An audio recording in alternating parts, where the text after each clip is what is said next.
In my last video, I calculated the intrinsic value of Alibaba using Warren Buffett and Charlie Munger's method. If you haven't watched that video, you can click on the link above to check that out first. Munger, he actually owns Alibaba through his company, Daily Journal. And in today's video, I want to find out what his intrinsic value of Alibaba is. I'm also going to discuss the possible reasons as to why Munger, he recently sold half his Alibaba stocks, and also give you my opinion on which of these reasons is the most likely. Anyway, with that said, let's first check out Charlie Munger's Alibaba portfolio. In Q1 2021, he made his first purchase of Alibaba around 160,000 stocks. Alibaba's price during that period was a high of 261 and a low of 216. In Q3 2021, he added around 135,000 stocks. Alibaba's price during that period was a high of 228 and a low of 144. In Q4 2021, he added around 300,000 stocks. He doubled his holding. Alibaba's price during that period was a high of 177 and a low of 108. Finally, in Q1 2022, he sold around 300,000 stocks. He halved his holdings.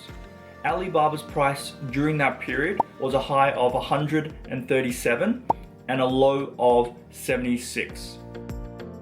To be conservative, I'm going to assume that he purchased at the lowest price and sold at the highest price. I'm also going to assume that he purchased with a 50% margin of safety.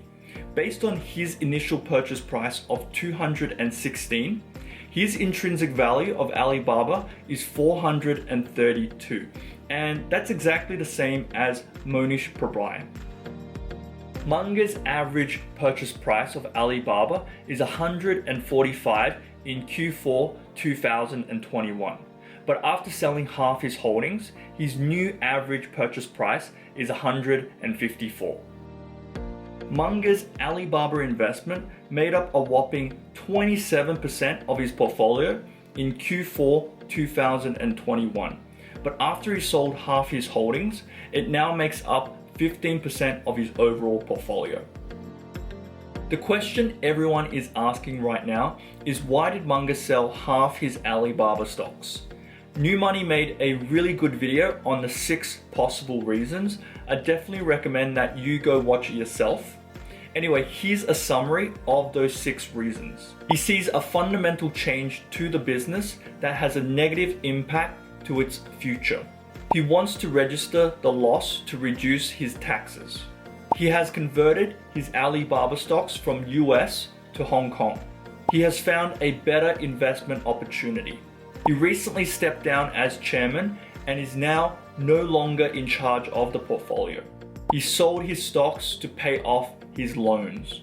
In my opinion, the most likely reason is a combination of tax loss harvesting and deleveraging. One of the problems with tax loss harvesting is you can buy back the same security after 30 days. Right. And in the 30 days, it can move.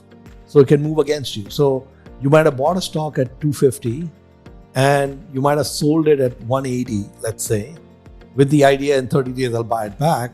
But if it goes to 220 in 30 days, that's not and it's hard to control that. The problem with tax loss harvesting is that when you sell your stocks, you need to wait 30 days before you can repurchase again.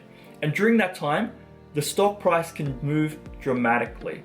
A way to get around this is to first buy more at the current prices before you sell the previous ones at a loss. Essentially what you're doing is a swap. Now, with this idea in mind, let's look at his portfolio again. He buys more stocks in Q4 2021. Then afterwards, he sells 302,060 stocks in Q1 2022. This is the exact number of stocks purchased in Q1 and Q3 2021.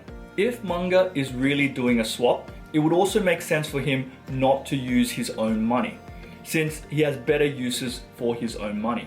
And funny enough, he made a margin loan of 37 million during this period, just enough to pay for the 300,000 Alibaba stocks.